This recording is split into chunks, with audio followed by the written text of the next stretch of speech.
untuk pensyarah. Okey, ini adalah training guides untuk instructors, untuk pensyarah.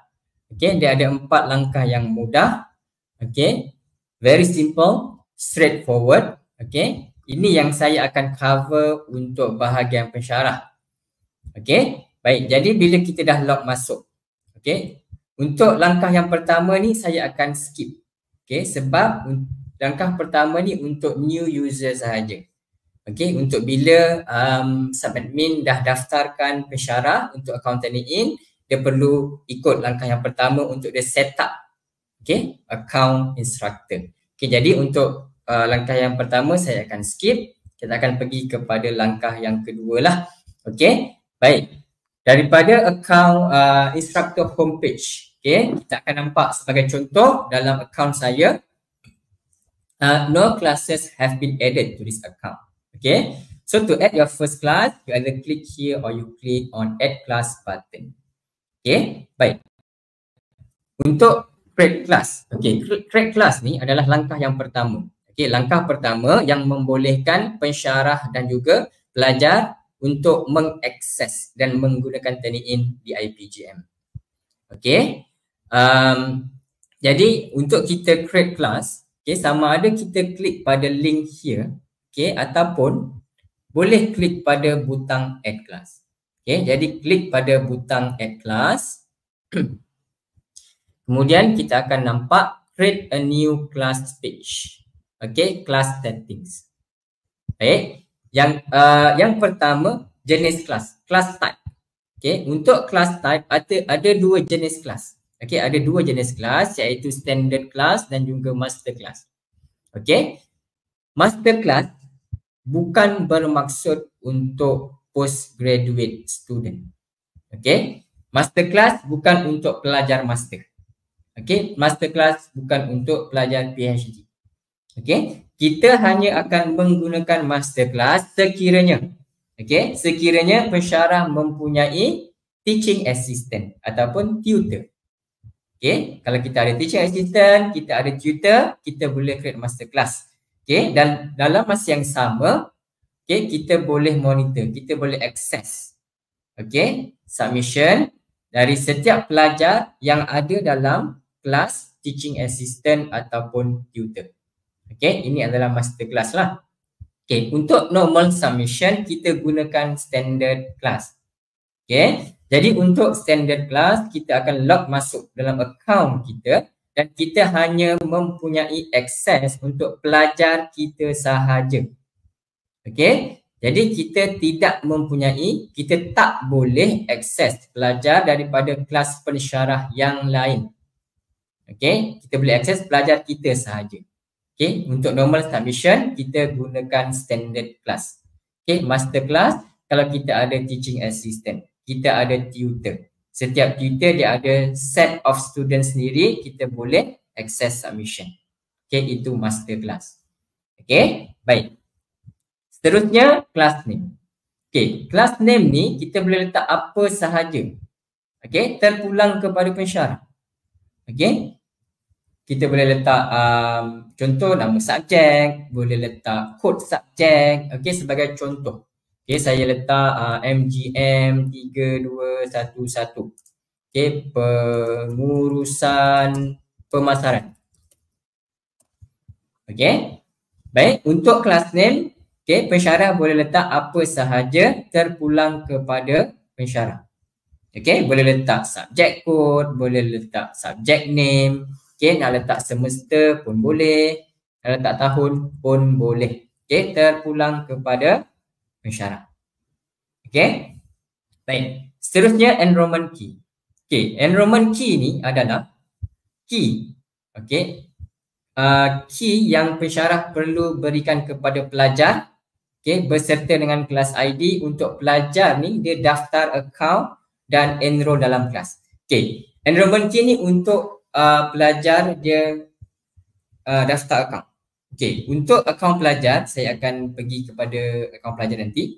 Okay, untuk akaun pelajar ni dia ada 2 kaedah untuk pelajar enroll. Okay, kaedah yang pertama kena ada kelas ID dan enrollment key lah. Okay, kaedah yang kedua pensyarah itu sendiri yang bantu untuk enroll. Okay, enroll on behalf. Okay, jadi untuk IPGM saya difahamkan untuk akaun pelajar akan menggunakan kaedah yang kedua lah. Tak menggunakan kaedah yang pertama. Jadi enrollment key ni untuk kaedah yang pertama, di mana bila pensyarah dah cipta kelas, perlu berikan maklumat kelas tersebut iaitu kelas ID dan juga key kepada pelajar untuk pelajar enroll. Jadi ini sekadar makluman lah. Enrollment key ni pun kita boleh letak apa sahaja. Sebagai contoh, mungkin saya letak subject code sebagai enrollment key. Ataupun kita boleh letak something yang simple macam password, ABC123, terpulang kepada pensyarah. Baik. Seterusnya subject area, student level. Jadi kita pilih subject area dan juga student level.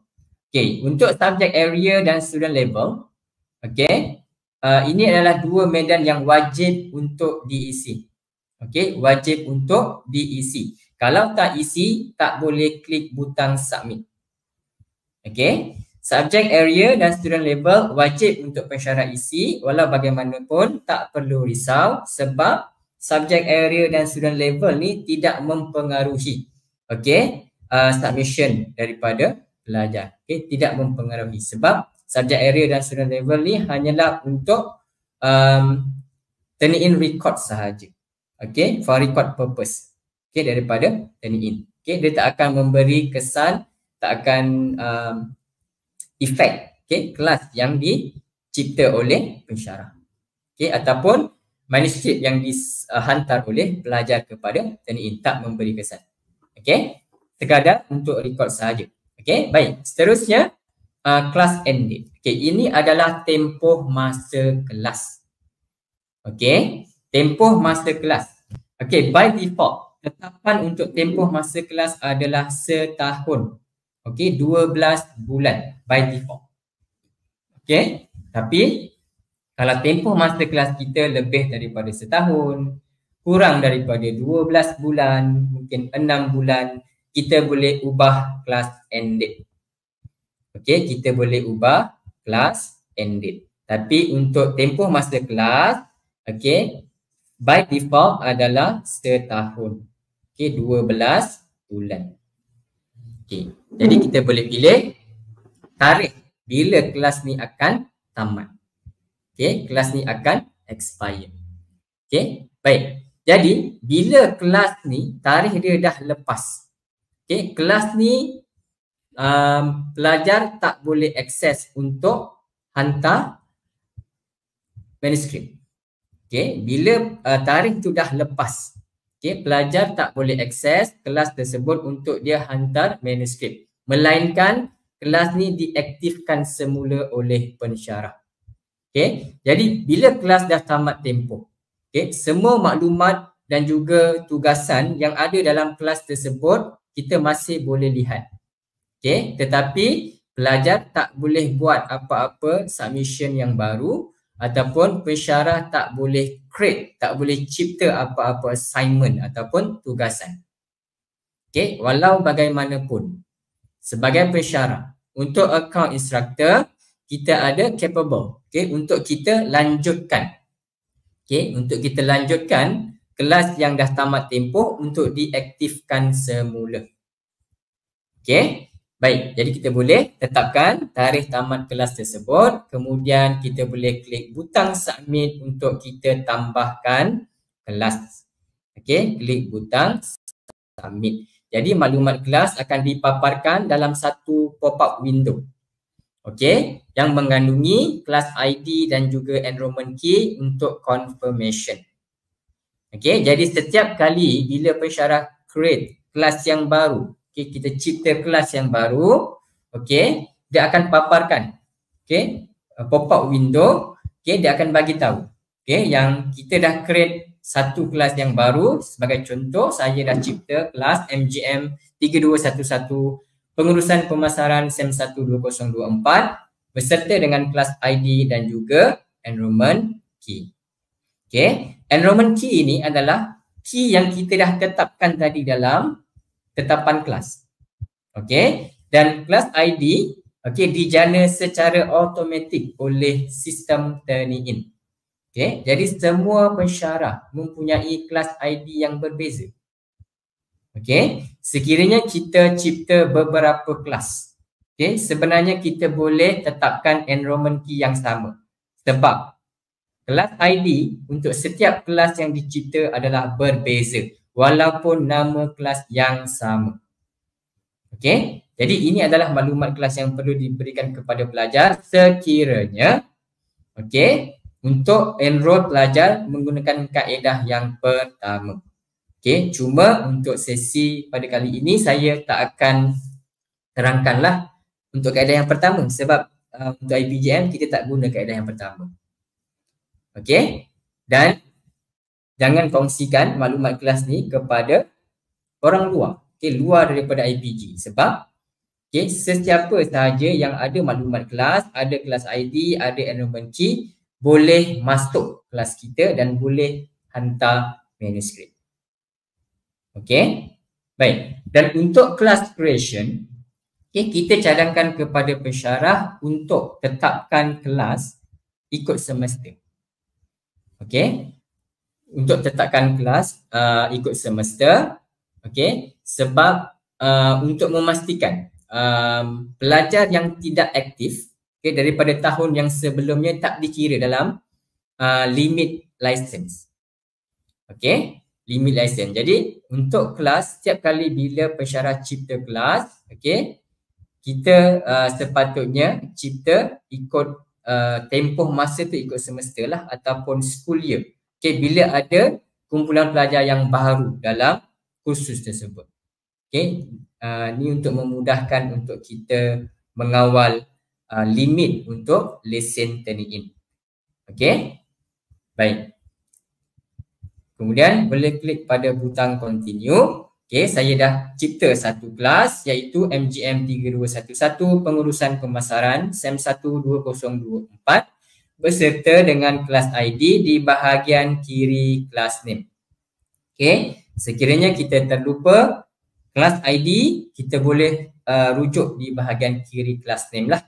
Okey, ini adalah kelas ID.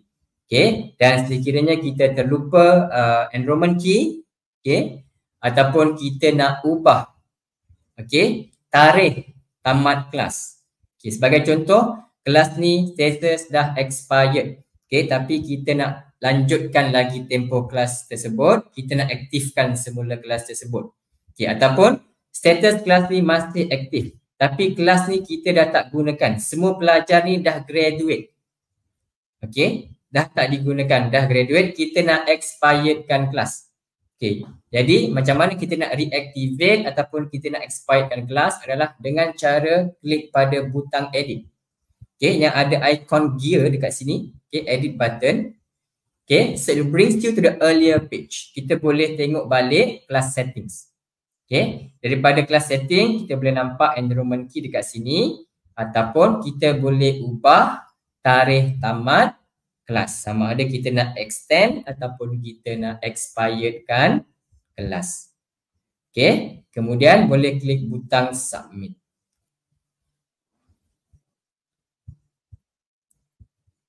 Okey, jadi sebagai pensyarah kita boleh create, kita boleh cipta seberapa banyak kelas yang pensyarah nak cipta dengan cara klik pada butang add class. Okey, baik.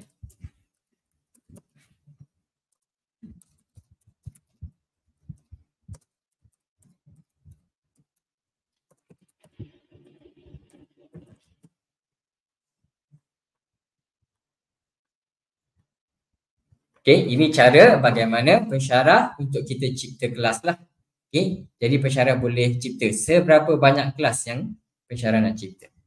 Tadi saya dah cover, saya dah tunjukkan cara bagaimana untuk pensyarah cipta kelas. Okay, jadi bila kita dah cipta kelas, kita perlu enroll pelajar. Okay, untuk student enrollment, okay, saya dah jelaskan tadi ada dua kaedah. Okay, kaedah yang pertama pelajar enroll sendiri ataupun kaedah yang kedua pensyarah enroll student on behalf. Okay, jadi untuk IPG, Okay, IPG, pensyarah IPG akan menggunakan kaedah yang kedua, iaitu untuk pensyarah enrolkan student, okay, bagi pihak pelajar. Okay. Baik, jadi bagaimana untuk cara pensyarah kita nak enrolkan pelajar? Bila kita dah cipta kelas, okay, kita boleh masuk, okay, dekat mana-mana kelas untuk kita enrolkan pelajar. Okay, katakan saya nak enroll pelajar dalam kelas pengurusan pemasaran. Okay, jadi boleh klik pada nama kelas untuk kita masuk ke dalam kelas tersebut. Okay, kemudian dekat atas ni kita akan nampak ada banyak tab. Okay, kita akan pergi kepada tab yang kedua, iaitu tab students. Daripada sini kita akan nampak kalau pensyarah dah enrolkan pelajar, pensyarah akan nampak senarai pelajar. Okey, kalau kelas yang baru, okey, tak ada pelajar lagi lah. Okey, cara untuk enroll pelajar adalah dengan cara sama juga kaedah admin dia nak daftar pensyarah. Okey, sama ada add pelajar satu persatu secara manual ataupun boleh gunakan kaedah muat naik senarai. Okey. Okay. Untuk kaedah add student manually one by one, boleh klik pada add student.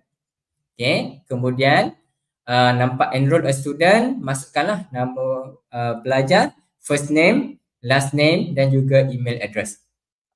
Okey, sebagai contoh saya letak nama first name pelajar, last name, kemudian email pelajar. Untuk akaun pelajar, akaun student, wajib untuk menggunakan email rasmi IPG ataupun email delima sekiranya ada. Masukkan email rasmi IPG ataupun email delima, kemudian klik butang submit. Jadi bila pensyarah dah enrolkan pelajar, kita akan nampak bila pelajar tu enroll, nama pelajar, user ID dan juga email. Kemudian kalau kita nak dropkan pelajar, dia ada butang drop dekat sini. Sekiranya pensyarah tersilap enroll pelajar ni, saya nak enroll pelajar ni dalam kelas pengurusan logistik, tetapi saya enroll dalam kelas pengurusan pemasaran, tersilap, boleh drop dekat sini. Sekiranya tak ramai, boleh buat secara manual satu persatu dengan cara klik pada butang add student. Masukkan first name, last name dan juga email, kemudian submit. Sekiranya ada ramai pelajar, ada senarai 10 orang, 20 orang ataupun 30 orang satu kelas. Jadi buang masa untuk kita tambah pelajar secara manual satu persatu. Boleh guna kaedah muat naik senarai pelajar dengan cara klik pada butang upload student list. Sama juga, boleh gunakan Excel ataupun plain text. Biasanya Excel lah. Kolom pertama first name, kolom kedua last name, kolom ketiga email. Pastikan gunakan email rasmi. Email rasmi IPG ataupun email delima. Save. Kemudian boleh muat naik senarai tersebut untuk akaun pelajar. Untuk daftarkan pelajar ataupun enrolkan pelajar dalam kelas tersebut. Ini adalah kaedah bagaimana untuk pensyarah nak enroll pelajar ke dalam kelas. Dua kaedah. Add student manually one by one ataupun boleh muat naik senarai pelajar.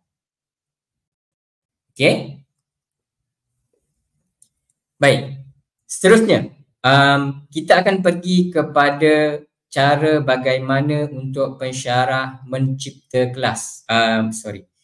Mencipta tugasan ataupun assignment. Yang saya dah jelaskan tadi, peranan pensyarah adalah untuk kita cipta kelas, kemudian kita cipta tugasan, assignment.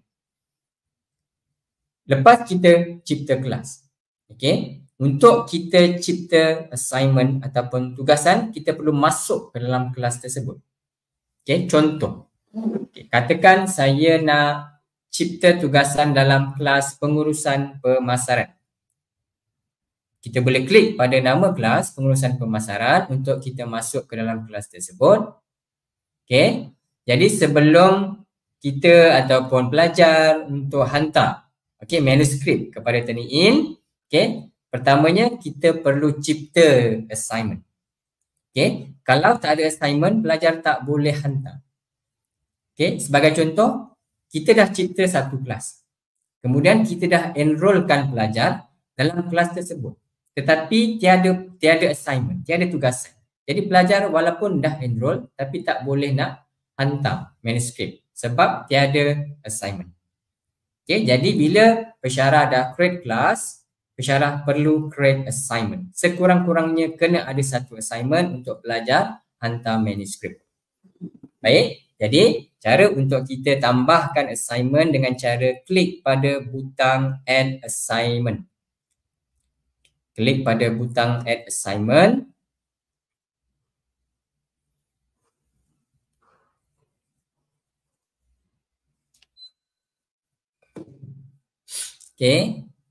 Kemudian kita akan nampak about this page. Ini untuk assignment page. Yang pertama di bahagian kiri title. Tajuk tugasan. Kita boleh letak tajuk tugasan dekat sini. Contoh chapter 1 ataupun thesis, research paper. Sekiranya ada tajuk tugasan yang khusus, yang spesifik, boleh letak dekat sini untuk tajuk tugasan. Kemudian seterusnya instructions. Arahan. Yang ni optional. Kita boleh biarkan kosong sekiranya pensyarah tiada apa-apa arahan untuk diberikan kepada pelajar, kita boleh biarkan kosong. Optional. Tetapi sekiranya terdapat arahan untuk diberikan kepada pelajar, boleh type dekat sini. Sebagai contoh, please write between 100 to 200 words. Please submit before due date. Tolong jangan copy and paste dan sebagainya. Kita boleh letak dekat sini sebagai arahan. Tetapi sekiranya tiada apa-apa arahan untuk diberikan kepada pelajar, pensyarah boleh biarkan kosong.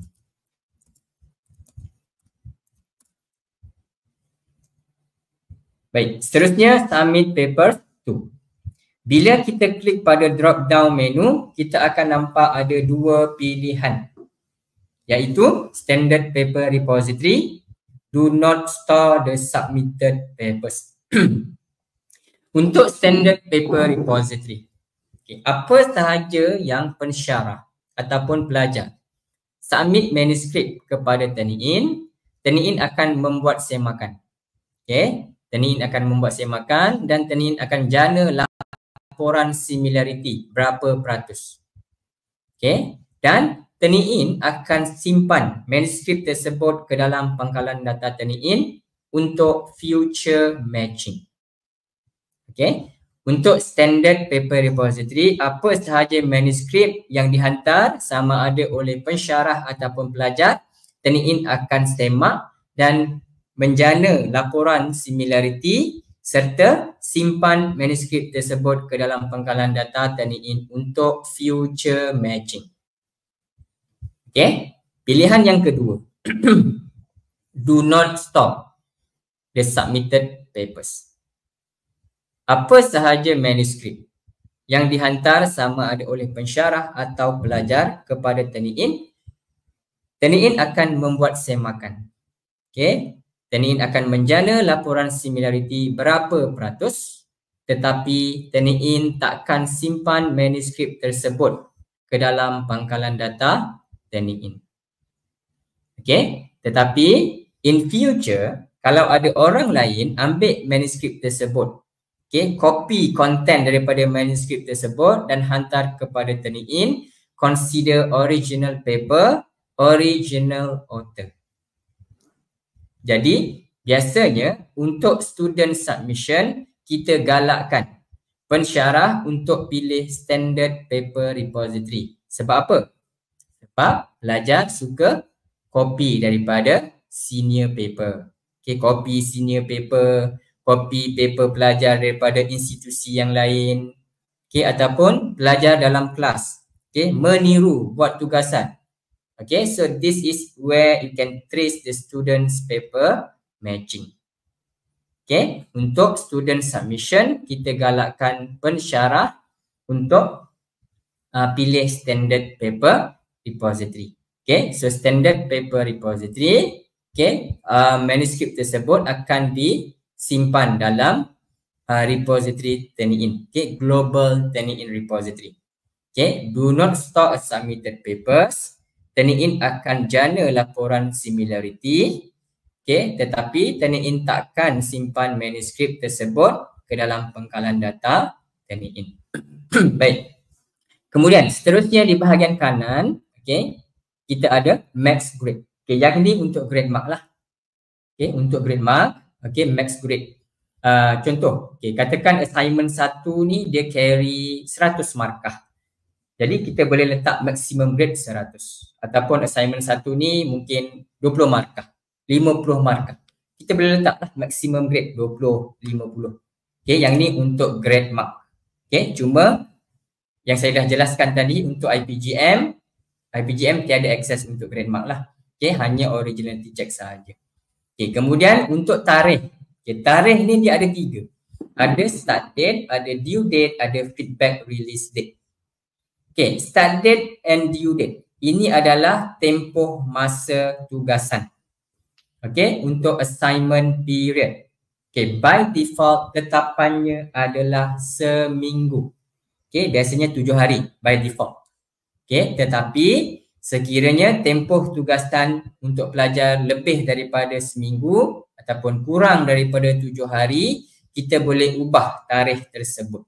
Okay, kita boleh ubah start date, okay, tarikh bila pelajar boleh mula untuk hantar manuskrip kepada Turnitin, dan kita boleh ubah due date, tarikh akhir, okay, bila tugasan tersebut akan tamat. Okay. Kemudian ini adalah masa lah. Masa ni berdasarkan kepada local time. Okay. Start date, due date adalah untuk tempoh masa tugasan, assignment period. Okay. Satu lagi tarikh. Feedback release date ni untuk grade mark. Okay. Untuk online marking. Okay. Ini sekadar makluman lah. Okay. Untuk feedback release date. Okay. Feedback release date ni sebenarnya adalah tarikh untuk pelajar dia lihat berapa markah ataupun apa komen yang diberikan oleh pensyarah kepada manuskrip pelajar. Okay, sebagai contoh lah. Okay, katakan kita ambil masa mungkin 2 minggu ataupun sebulan untuk kita nak buat marking. Okay, untuk kita nak tanda kertas pelajar. Okay, sekiranya kita gunakan grade mark, kita boleh lanjutkan tarikh feedback release ni, okay, 2 minggu ataupun sebulan daripada tarikh due date. Okay, jadi bila pelajar dah mula untuk hantar manuskrip kepada Turnitin, okay, bila tarikh tugasan tu dah tamat, pensyarah boleh mula untuk buat penandaan, okay, secara online menggunakan grade mark. Boleh bagi markah, boleh bagi komen dan sebagainya. Jadi feedback release date ni pelajar dia boleh lihat, okay, berapa markah yang dia dapat dan apa komen yang diberikan oleh pensyarah. Okay, pada tarikh dia release feedback. Okay, tarikh feedback release date ni lah. Okay, sama ada kita extend 2 minggu ataupun sebulan. Bergantung kepada pensyarah lah untuk kita set feedback release date. Okay, cuma yang saya jelaskan tadi, max grade dengan feedback release date ni untuk grade mark. Okay, untuk IPGM tiada akses untuk grade mark. Sekadar makluman sahaja. Okay, baik. Jangan klik pada butang submit dulu. Okay, kita klik pada optional setting. Okay, ini adalah tetapan tambahan lah, tetapan pilihan untuk pensyarah faham.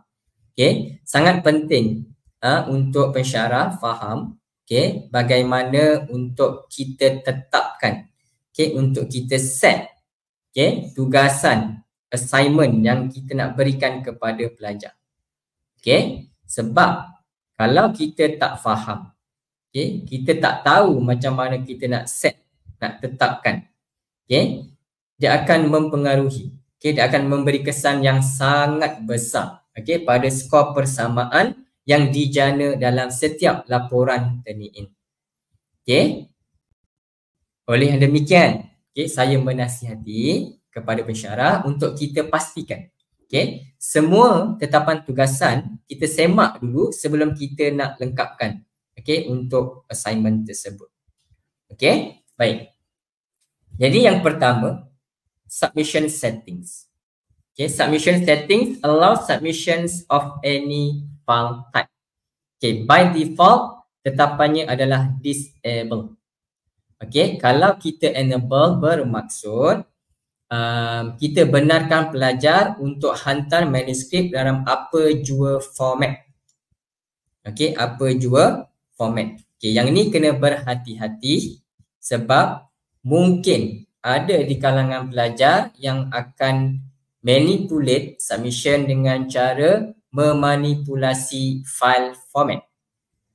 Okey, contoh.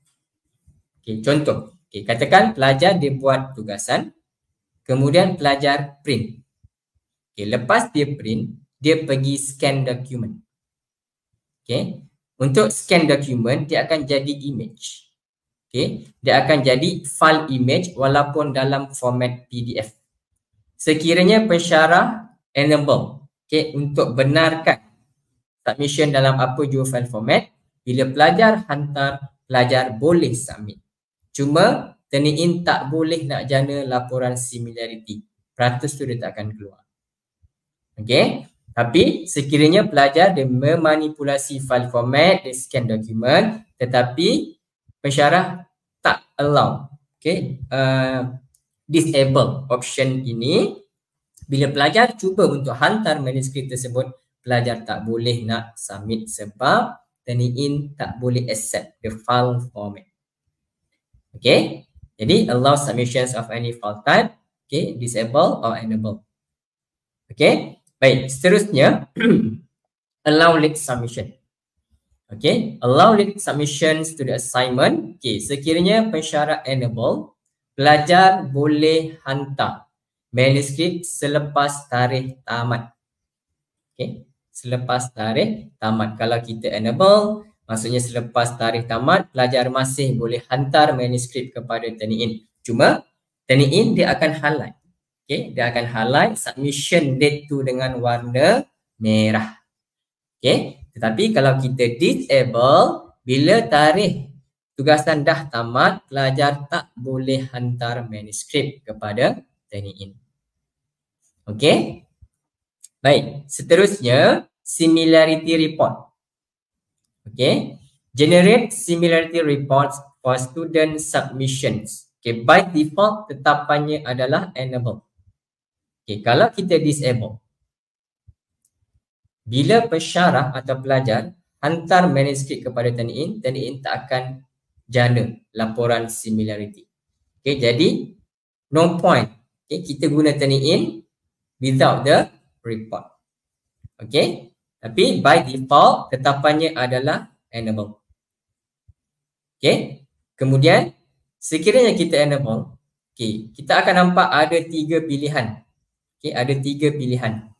Okay, pilihan yang pertama, generate reports immediately, students cannot resubmit. Okay, sekiranya pensyarah pilih pilihan yang pertama, okay, pelajar boleh hantar manuskrip kepada turn-in sekali sahaja. Okay, pelajar boleh hantar manuskrip kepada turn-in sekali sahaja. Pelajar tak boleh nak redo dan tak boleh nak hantar semula kepada turn-in. Sekali saja. Okay, dan manuskrip yang dihantar oleh pelajar selepas due date, selepas tarikh tamat tugasan, turn-in akan masukkan ke dalam pangkalan data. Okay, sekiranya kita tetapkan kepada standard paper repository. Okay, baik. So, if for any reason, okay, a resubmission is required. Okay, kalau kita perlu pelajar untuk hantar semula.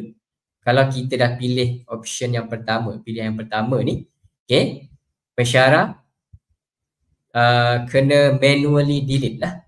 Okay, submission daripada pelajar tu, okay, dalam assignment inbox untuk membolehkan pelajar ni hantar semula. Okay, untuk pilihan yang pertama, pelajar hanya boleh submit sekali sahaja.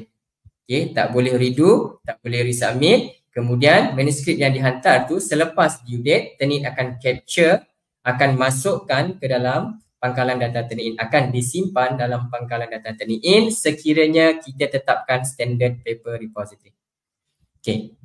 Pilihan yang kedua, generate reports immediately, students can resubmit until due date. Okay. Sebelum assignment tamat tempoh, pelajar boleh submit, okay, seberapa banyak manuskrip yang pelajar nak submit. Okay. Pelajar boleh submit seberapa banyak manuskrip yang pelajar nak submit. Sebagai contoh, okay, pelajar dia hantar manuskrip untuk pertama kali, okay, dia dapat 50% untuk index similarity. Kemudian pelajar ni dia nak buat semula, okay, sebab dia tengok similarity tinggi, okay, dia nak ubah, dia nak buat semula dan dia nak resubmit, dia nak hantar semula. Okay, ataupun sebagai pensyarah, kita boleh pantau, okay, laporan Turnitin pelajar melalui account instructor. Jadi pensyarah boleh login dalam account instructor dan kita boleh pantau, okay, senarai laporan Turnitin daripada pelajar. Kita tengok, okay, pelajar ni dapat 50%.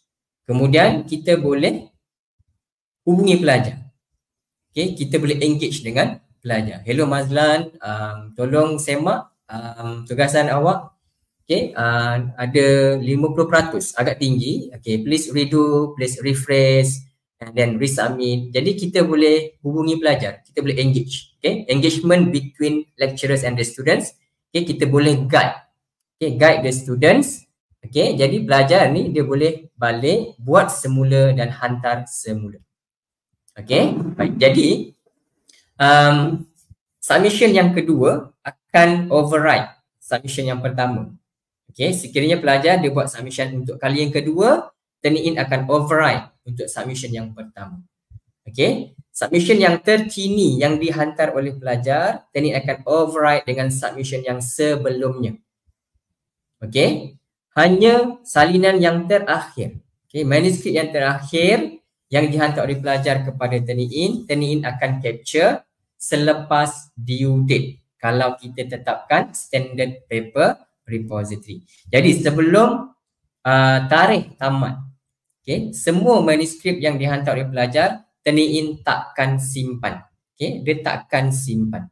Turnitin hanya akan simpan manuskrip yang terakhir yang dihantar oleh pelajar sebelum due date. Okay, bermaksud bila pelajar hantar manuskrip, Turnitin akan jana laporan, okay, bagi peratusan, okay, dan bila pelajar dia buat semula dan hantar semula, Turnitin akan override, okay, dengan manuskrip yang sebelumnya dan jana laporan yang baru. Okay, jana laporan yang baru. Okay, again and again and again.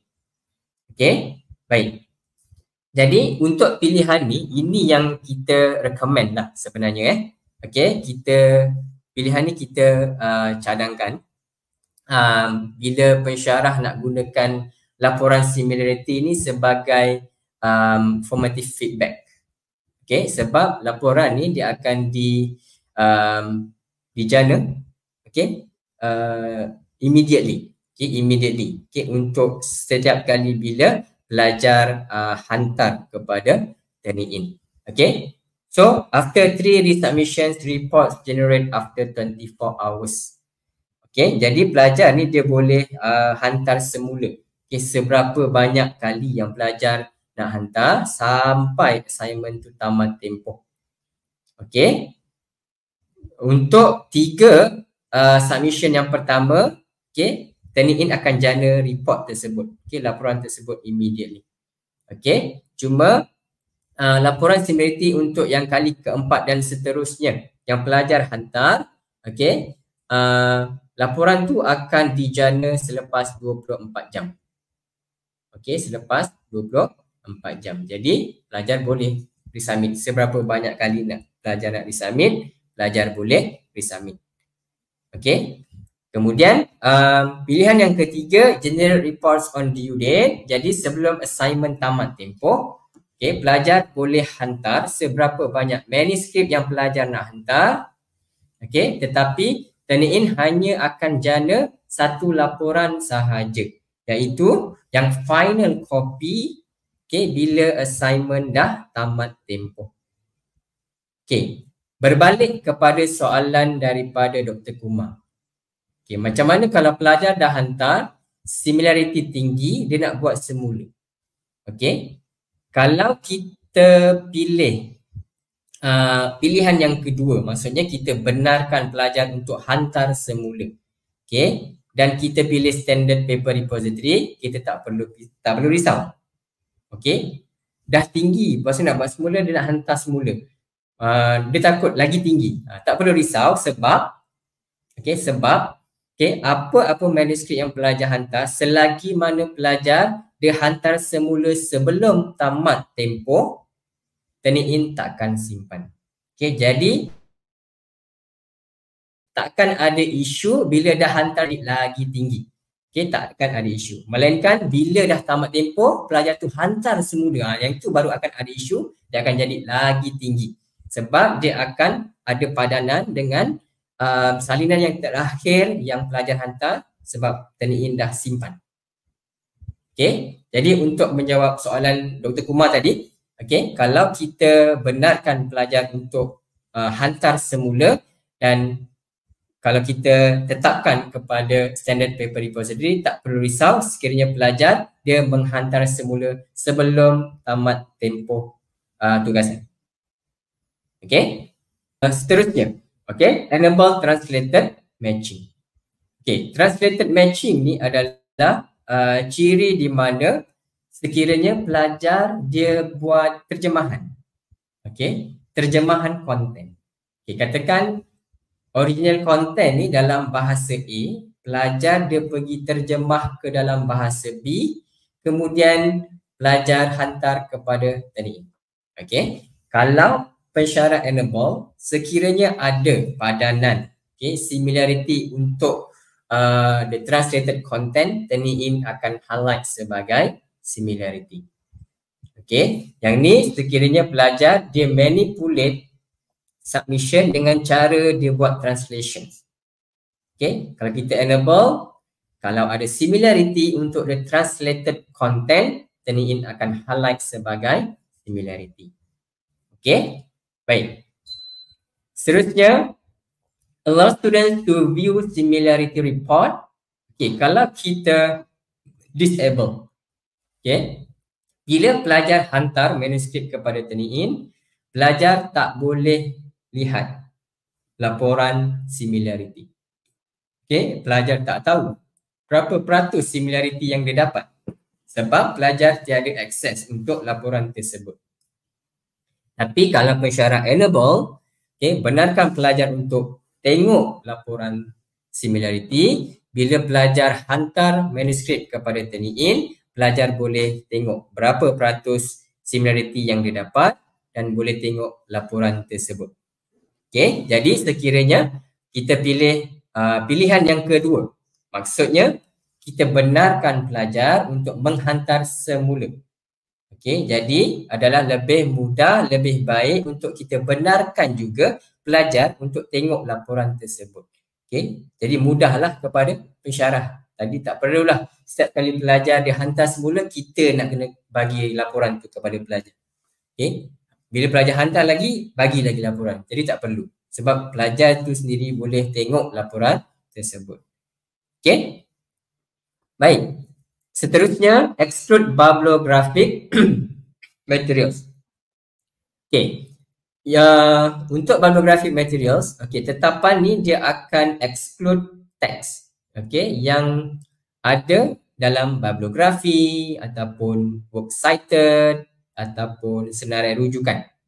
Okay, senarai rujukan. Yang ni kita boleh exclude daripada similarity index. Okay, kemudian exclude quoted materials. Okay, ini adalah tetapan untuk kita exclude quotations.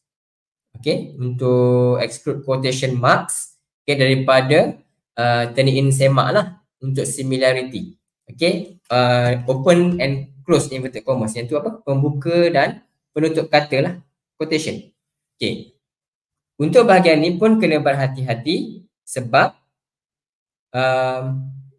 kemungkinan besar ada juga pelajar yang menggunakan quotation untuk dia manipulate. Okay, contoh. Dalam tugasan, okay, perenggan pertama mungkin pelajar akan letak pembuka kata tapi tersembunyi. Okay, kemudian perenggan terakhir dia letak penutup kata tersembunyi. Okay, maksudnya yang tak nampak lah. Quotation marks yang kita tak nampak. Sekiranya pensyarah enable untuk exclude quotes, kalau ada similarity untuk quote punya content, turn in tak akan highlight sebagai similarity. Okay, yang ni kena berhati-hati. Okay, saya akan tunjukkan contoh nanti. Mungkin ada yang tak jelas. Okay, saya akan tunjukkan contoh. Seterusnya exclude small sources. Okay, apabila kita enable, okay, kita boleh tetapkan, okay, untuk small sources ni sama ada ikut perkataan ataupun ikut peratus. Okay, sebagai contoh, kalau kita tetapkan ikut peratus, saya letak 5%. Jadi, dalam laporan yang dijana oleh turn in akan menunjukkan, okay, padanan yang lebih daripada 5%. Okay, apa-apa padanan yang kurang daripada 5%, contoh 1%, 2, 3, 4% padanan, turn in tak akan tunjuk dan tak dikira sebagai similarity index. Okay, sama juga dengan perkataan. Jumlah perkataan. Okay, katakan saya letak 10 perkataan. Jadi, dalam laporan yang dijana oleh turn in akan menunjukkan, okay, persamaan yang lebih daripada 10 perkataan.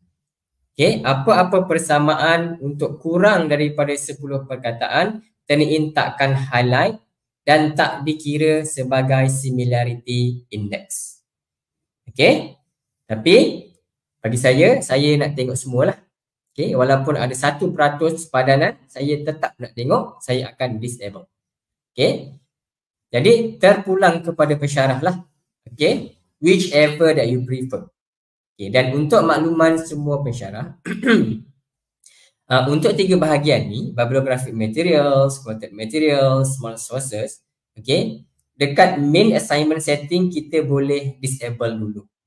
Okay, sebab okay, dalam laporan individu pelajar tu nanti kita boleh ubah tetapan tersebut. Kita boleh enable. Okay, saya akan tunjukkan contoh nanti dalam live demo.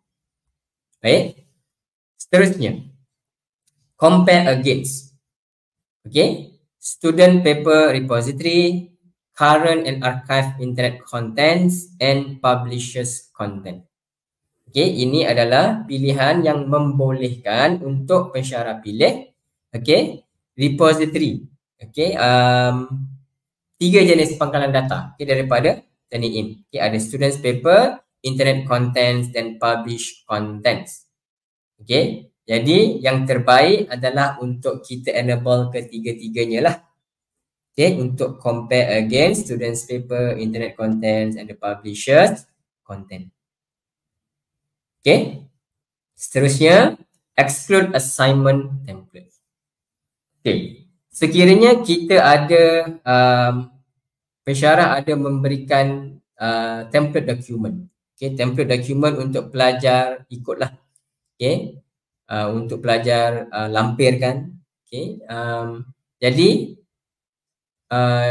untuk template ni kita boleh exclude. Turn in akan exclude daripada laporan similarity. Okay, template ni contoh contoh template macam cover page. Okay, cover page of assignment ataupun plagiarism declaration yang pelajar perlu lampirkan. Okay, template ni dia akan exclude lah daripada similarity. Okay, ini adalah contoh. Contoh assignment template yang saya akan muat naik. Okay, biasanya kita akan upload cover page lah sebab cover page dia ada nama nama universiti, nama fakulti, nama subjek, okay, student name, metric number. Okay, semua pelajar akan menggunakan template yang sama. Dan juga plagiarism declaration. Okay, jadi kalau kita ada template dokumen, okay, plagiarism declaration untuk pelajar lampir sekali dalam tugasan, kita boleh upload sebagai assignment template. Jadi konten yang ada dalam ni tak dikira sebagai similarity lah. Okay, dan ini akan highlight sebagai similarity. Untuk assignment template ni dia ada dua kaedah. Sama ada kita muat naik template kalau kita ada template dokumen, ataupun kita boleh create custom template. Okay, create custom template. Dan requirements untuk template tersebut adalah kalau uploaded file, okay, kalau size file tu kena kurang daripada 100 megabyte. Okay, size file kena kurang daripada 100 MB. Sama juga kalau pelajar nak hantar manuskrip, size manuskrip tu pun kena kurang daripada 100 MB. Kalau lebih tak boleh nak hantar. Okay, dan template tu kena ada sekurang-kurangnya 20 perkataan. Okay, dan accepted file format, file types mestilah editable document lah. Microsoft Word, Excel, PowerPoint, HTML. Okay, editable document. Baik. Dan yang terakhir, additional settings. Okay, save these settings for future use. Okay, kalau kita enable untuk save these settings for future use, okay, your next assignment, your following assignment creation, okay, apa-apa tugasan yang kita cipta lepas ni, kita tak perlu nak go through the whole setting dah. Sebab dia akan jadi default setting. Okay, semua ni akan jadi default kalau kita enable, kecuali assignment template. Okay, sebab setting dia tak akan simpan. Okay, template exclusion setting untuk apa-apa assignment yang kita cipta selepas ni. Okay, jadi setiap kali bila kita cipta assignment, kalau ada assignment template, okay, pensyarah perlu upload ataupun create. Okay, tapi untuk tetapan yang lain akan jadi default sekiranya kita enable. Okay, dan tak perlu risau, kita boleh ubah tetapan tersebut. Kita boleh ubah. Baik, kemudian boleh klik butang submit untuk kita tambahkan assignment dalam kelas. Okay, jadi saya dah cipta satu kelas MGM 3211 pengurusan pemasaran SEM 1 2024. Jadi dalam kelas ni saya dah cipta satu assignment. Assignment 1 ada start date, ada due date, ada post date. Okay, sekiranya pensyarah nak ubah tetapan untuk assignment, boleh klik pada more actions. Okay, kemudian boleh edit assignment lah dekat sini. Okay, ataupun boleh add peer mark assignment. Peer mark assignment ni adalah untuk peer review each other. Okay, student lah. Okay, ataupun boleh submit paper dekat sini. Okay, sekiranya kita dapat soft copy daripada pelajar, pensyarah nak submit on behalf. Okay, boleh submit dekat sini. Okay, boleh email non-submitters ataupun boleh delete assignment. Baik. Jadi ini adalah cara bagaimana untuk pensyarah cipta tugasan dalam teknik ini. Okay, cipta kelas dulu. Okay, kemudian masuk ke dalam kelas tersebut, baru boleh cipta assignment dengan cara klik pada butang add assignment.